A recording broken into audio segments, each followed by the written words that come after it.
Very good morning students. In my previous lecture, I am giving you revision of Geography 4 chapter Weathering and Soil Formation for class 7.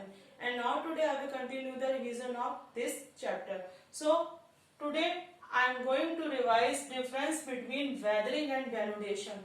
So I hope you understand very well what is meant by weathering. तो weathering क्या होता है बच्चों? अपशेड, जैसा कि मैंने आपको बताया था, it involves the disintegration and decomposition of the rocks.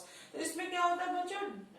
Disintegration मतलब हमारी चट्टानों का सड़ना और गलना इसमें शामिल होता है. तो it involves the disintegration and decomposition of the rocks where they exist. तो जब हमारी चट्टानें निकलती हैं तो उनका डिसइंटीग्रेशन और डीकम्पोजिशन हो जाता है, तो जिसको हम लोग क्या कहते हैं? वेदरिंग कहते हैं. तो therefore it is a static process, इसलिए इसको क्या कहा जाता है? इसको एक स्टैटिक प्रोसेस कहा जाता है. Weathering is important. वेदरिंग हमारी बहुत इंपॉर्टेंट होती है because it forms the formation of the soil. So it involves the disintegration and decomposition of rock. It is called static process and it is important because it leads the formation of the soil. क्योंकि weathering की वजह से क्या होता है? हमारी soil का formation होता है. अब हम बात करते हैं कि denudation. Denudation मतलब होता है बच्चों अनाच्छादन. अनाच्छादन. तो हम बात करते हैं कि डेनुडेशन क्या होता है. Both weathering and denudation are different. तो denudation it is a dynamic process. Weathering हमारी क्या होती है? स्टैटिक प्रोसेस होती है. तो it is a dynamic process that includes disintegration and decomposition of rocks as well as the wearing away of the rocks. तो इसमें क्या इंक्लूड्स होता है? Disintegration and decomposition of rocks as well as the wearing away of the rocks. तो it is destructive and constructive both. तो हमारी जो denudation होता है ये डिस्ट्रक्टिव भी होती है और कंस्ट्रक्टिव भी होती है. डिस्ट्रक्टिव मीन्स डिस्ट्रक्शन, नाश हो जाना. तो it is destructive as it wears and tears away the rock. ये डिस्ट्रक्टिव कब होती है? जब ये हमारी चट्टानों को क्या कर देती है? वियर्स एंड टीयर्स, जब हमारी चट्टानों को ये ब्रेक मतलब तोड़ देती है. तो it is destructive as it wears and tears the rocks and then transport the weathered material. और जो हमारे वेदर्ड मटेरियल हैं जिसकी वजह से हमारी चट्टानें टूट गई हैं, उनको ये क्या कर देती है? ट्रांसपोर्ट कर देती है. And then transport the weathered material. तो it is destructive as it tears and wears the rock and then transport the weathered material. और इट इज कंस्ट्रक्टिव. और ये कंस्ट्रक्टिव कब होती है? कंस्ट्रक्टिव मतलब कंस्ट्रक्शन करना, निर्माण करना. तो it is constructive as it deposits the weathered material. और ये कंस्ट्रक्टिव क्या होती है? जब ये वेदर्ड मटेरियल को, जिनका कि ट्रांसपोर्टेशन हुआ है, उनको क्या कर देती है? डिपोजिट कर देती है. तो ये it is both destructive and constructive. So it is destructive as it tears and wears the weathered material and it is constructive as it deposits the weathered material. So hence denudation is a dynamic process that involves the disintegration and decomposition of the rocks, transporting the eroded material and depositing it some other place. Is it clear कि what is difference between weathering and denudation? अब हम बात करते हैं What is mechanical weathering? कि mechanical weathering हमारी क्या होती है. तो एज यू ऑल नो कि there are 3 types of weathering: mechanical weathering, chemical weathering and biological weathering. तो सबसे पहले हम बात करते हैं कि mechanical weathering. Mechanical weathering it is responsible for the disintegration of rocks by the elements of weather. तो बच्चों ये रिस्पॉन्सिबल होती है डिसइंटीग्रेशन ऑफ रॉक्स, चट्टानों के टूटने के लिए रिस्पॉन्सिबल होती है by the elements of weather. Weather के elements such as frost, wind, plants, man and animals. It does not change the composition of the rock. तो इसकी वजह से चट्टानों के कंपोजिशन में, चट्टानों की रचना में कोई भी चेंजमेंट नहीं होता है. तो it is responsible for the disintegration of rocks by the elements of weather such as frost, wind, plant and animal. It does not change the composition of the rocks. It depends on the following factors. तो हमारी mechanical weathering है वो बहुत से factors पर depend करती है. सबसे पहले हम बात करते हैं एक्सट्रीम ऑफ टेम्परेचर. तो एक्सट्रीम ऑफ टेम्परेचर में क्या होता है बच्चों? The sandy, arid and semi arid region are heated intensely during the day. तो जो हमारे सेमी एरिड और सैंडी एरिड रीजन्स होते हैं वो दिन के समय क्या होते हैं, बहुत ज्यादा गर्म होते हैं and loss heat rapidly in the night. लेकिन रात के समय क्या हो जाता है, उनकी गर्मी एकदम खत्म हो जाती है। तो hence the general range of temperature are very high. तो this cause expansion and contraction of the rocks. तो इसकी वजह से क्या हो जाता है, बहुत ज्यादा गर्म होने से क्या हो जाता है, चट्टाने हमारी फैलने लगती हैं, एक्सपेंशन होने लगता है। और जो बहुत ज्यादा शाम के टाइम क्या हो जाता है, नाइट के टाइम में जो हमारी रॉक्स होती है वो कंट्रैक्ट होने लगती है, सिकुड़ने लगती हैं। तो this cause expansion and contraction of rocks during day and night.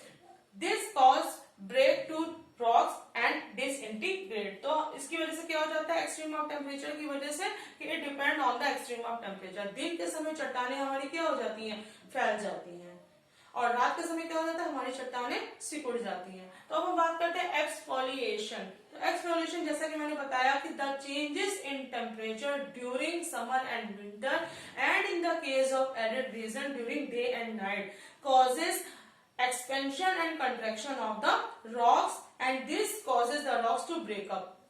तो जैसा कि मैंने बताया था कि समर और विंटर में या एरिड रीजन में डे और नाइट में हमारी चट्टाने क्या होने लगती है, फैलने और सिकुड़ने लगती है, जिसकी वजह से क्या हो जाता है, हमारी चट्टाने टूट जाती हैं। तो the rectangular rock blocks are thus gradually rolled by the splitting away of the corners. तो जो हमारी रेक्टेंगुलर ब्लॉक्स होती हैं वो आर दस ग्रेजुअली राउंडेड, वो राउंड हो जाती हैं bye the splitting away of the corner.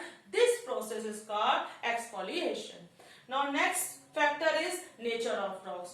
तो nature of rocks refers to the composition of rock। तो बच्चों nature of rock किसको refer करता है, rock के composition को refer करता है कि like some rocks are very soft, some rocks are hard, some rocks are soluble, soluble मतलब होता है घुलनशील, and some rocks are insoluble।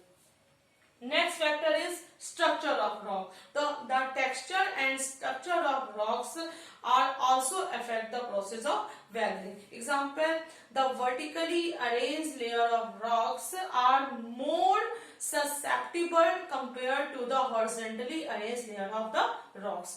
Next हम बात करते हैं फैक्टर की फ्रॉस्ट। तो Frost is the most common agent of the weathering. Frost मतलब होता है ठंडक। तो फ्रॉस्ट हमारा बहुत ही कॉमन, मोस्ट कॉमन एजेंट है वेदरिंग का in the temperate region. Temperate region में तो जैसा कि मैंने बताया था कि when the water enters in the rock, कि जब पानी हमारी चट्टानों में जाता है, then it turns to ice. तो वो क्या हो जाता है, आइस में बदल जाता है। तो it increases its volume. During the day the ice thaws. लेकिन दिन के समय क्या हो जाता है, आइस जो हमारी होती है थव्स मतलब पिघलने लगती है and the water enter deep in the rock. तो और जब बर्फ पिघलने लगेगी तो पानी क्या होगा, हमारी चट्टानों के अंदर जाने लगेगा। But when the temperature drops during the night, लेकिन जब रात के समय जब हमारा टेम्परेचर कम हो जाएगा, तापमान कम हो जाएगा, तो क्या होगा, the water again freeze। तो पानी क्या हो जाएगा, दोबारा जम जाएगा एंड वाइडनिंग द क्रैक, और जिससे क्या हो जाएगा, चट्टाने टूटने लगेंगी। तो this repeated freezing and thawing results in the breaking of the rock. तो यही बर्फ के पिघलने और जमने से क्या हो जाता है, हमारी चट्टाने टूटने लगती हैं। तो it is also very most common factor of the weathering. Now next is wind. तो the wind blown sandy particles attack the rocks and erode them. तो जो हमारे विंड ब्लोन सैंडी पार्टिकल्स होते हैं, धूल के जो कण होते हैं, वो भी हमारे क्या करते हैं, चट्टानों को इरोड कर देते हैं, चट्टानों को तोड़ देते हैं। तो this is most common in desert. तो ये हमारा कहाँ पे कॉमनली ये चीज प्रैक्टिस होती है, डेजर्ट्स में। The rocks have different composition and structure. जैसा कि आप जानते हो कि हमारे चट्टानों का डिफरेंट कंपोजिशन होता है, डिफरेंट स्ट्रक्चर होता है। Some portion of the soft rocks are easily eroded by action of the wind. तो रॉक्स का जो कुछ पोर्शन होता है बहुत इजिली इरोडेड हो जाता है एक्शन ऑफ विंड, विंड के एक्शन से, whereas the hard rocks remain expose. Example mushroom rocks. तो ये क्या होता है कि कुछ रॉक्स तो बहुत आसानी से विंड के साथ क्या हो जाती है, इरोडेड हो जाती है, लेकिन कुछ जो हार्ड चट्टानें होती हैं उनको इजिली एक्सपोज नहीं किया जा सकता। तो it is also a factor that affects the weathering. Now next last is slope of the land. Weathering also depends on the slope of the land. The steep slopes of the rocks are eroded rapidly by the agents of weathering as compare to gentle slope. तो बच्चों जो steep slope होती है वो gentle slope के comparatively बहुत जल्दी eroded हो जाती है वेदरिंग के एलिमेंट्स से। तो these are the factors of the mechanical weathering like extreme of temperature, exfoliation, nature of rock, structure of rocks, frost, wind and slope.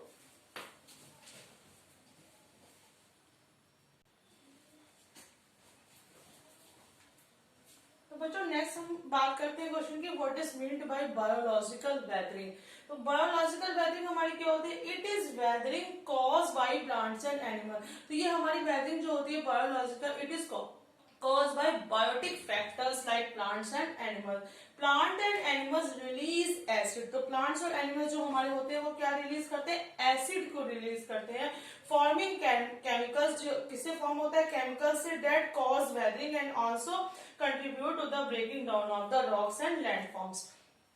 तो जो हमारी बायोलॉजिकल वेदरिंग होती है ये क्या होती है बच्चों, it is cause by plants and animals. Plants and animal release acid, forming chemicals that cause weathering and also contribute to the breaking down of the rocks and landforms. Example, lichens, mosses, burying animals and even humans due to all their activities. So is it clear that what do you mean by chemical weathering? Simply it is said that it is caused by plants and animals.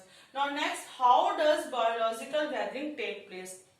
Biological weathering हमारी कैसे होती है, तो biological weathering combines both mechanical and chemical weathering and is caused by plants and animal. तो biological weathering जो हमारी होती है वो कंबाइन होती है मैकेनिकल और केमिकल वेदरिंग के, और ये कैसे कॉज होती है, प्लांट्स और एनिमल्स के जरिए। As plant roots grow deeper to find sources of water, कि जैसे कि जो हमारे प्लांट की पौधों की जो जड़ें होती हैं वो बहुत ही डीपली में जाकर क्या करती हैं, पानी को खोजती हैं। दे पुश थ्रू क्रैक्स, तो वो क्या करती हैं, वो चट्टानों को पुश करती हैं। जैसे उनके पुश करने से क्या हो जाता है, चट्टानों में क्रैक हो जाता है। एज द रूट ग्रो, जैसे जैसे वो जड़ें बढ़ती जाती हैं, द क्रैक बिकम लार्जर, तो जो चट्टानों में जो क्रैक पड़े होते हैं, दरारें पड़ी होती हैं, वो भी लार्ज होती रहती हैं and break the rock into smaller pieces, तो और वो चट्टानों को तोड़ देती हैं छोटे छोटे टुकड़ों में। इज इट क्लियर कि कैसे प्लांट्स हमारी चट्टानों को क्रैक करते हैं, कि जैसे जैसे हमारे पौधों की जड़ें चट्टानों में बढ़ती जाती हैं तो क्या हो जाता है, हमारे जो क्रैक पड़ जाते हैं चट्टानों में वो भी बढ़ते जाते हैं और छोटे छोटे पीसेस में हमारी चट्टानें बढ़ जाती हैं। तो how does biological weathering cause, it combines both mechanical and chemical weathering and is caused by plants and animals. Now next is, what do you mean by soil. Next question is, what is mean by soil. What is meant by soil and the methods to prevent soil erosion.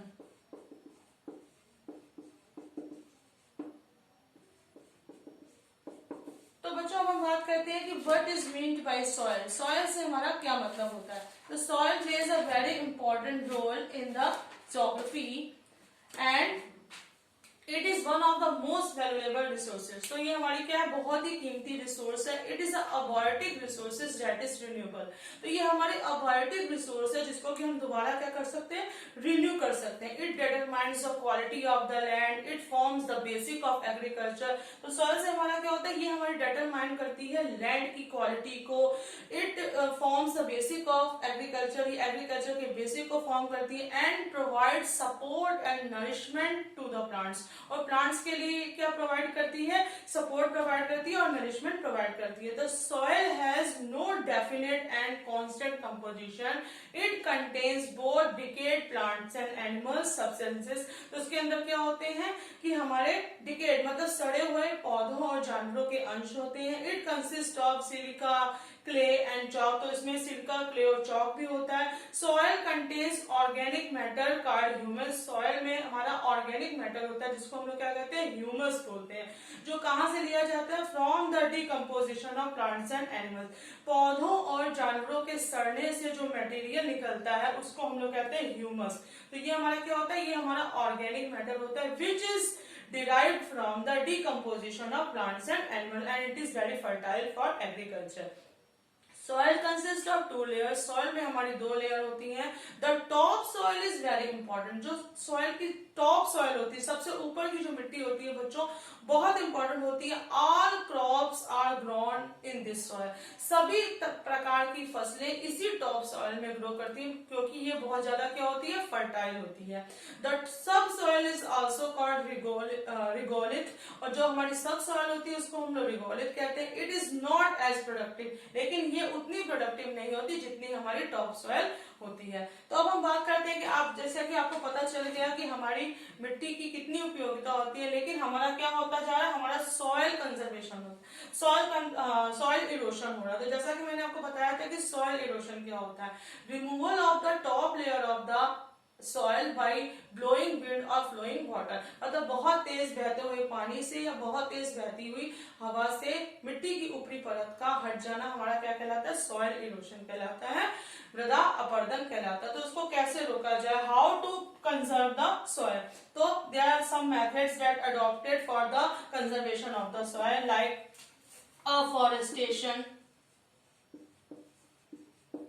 तो सबसे पहले बच्चों क्या किया जाए, सबसे पहले करना चाहिए बहुत ज्यादा से ज्यादा पेड़ लगाने चाहिए। The best way to prevent soil erosion is to increase area under forest. तो सबसे ज्यादा बेस्ट वे है सॉइल इरोशन को रोकने का कि ज्यादा से ज्यादा पेड़ लगाया जाए। टू चेक ओवर ग्रेजिंग, तो दूसरा हमारा इसका मेथड क्या है, ओवर ग्रेजिंग, मतलब जानवरों के द्वारा स्पेशली गोट और शिप के द्वारा जो ओवर ग्रेजिंग की जाती है उसको रोका जाए। नेक्स्ट हमारा है कंस्ट्रक्टिंग डैम्स, कंस्ट्रक्टिंग डैम्स, मतलब डैम्स का, बांधों का कंस्ट्रक्शन किया जाए। तो much of the soil erosion by floods, mostly soil erosion हमारा क्या होता है, फ्लड से होता है। अगर हम बांध बनाएंगे तो हम बांध बनाने से क्या हो जाएगा, हम वाटर के फ्लो को भली भांति जान सकते हैं कि पानी का कितना फ्लो है और हम सॉइल को इरोडेड होने से रोक सकते हैं। नेक्स्ट है improve techniques of agriculture, improved techniques of agriculture. तो बच्चे ये मेथड्स अपना के हम लोग क्या कर सकते हैं, we can prevent soil from erosion, soil को इरोडेड होने से हम रोक सकते हैं। कौन से methods, afforestation, to check overgrazing, constructing dams, improve techniques of agriculture. So I hope you understand very well. So that's all for today.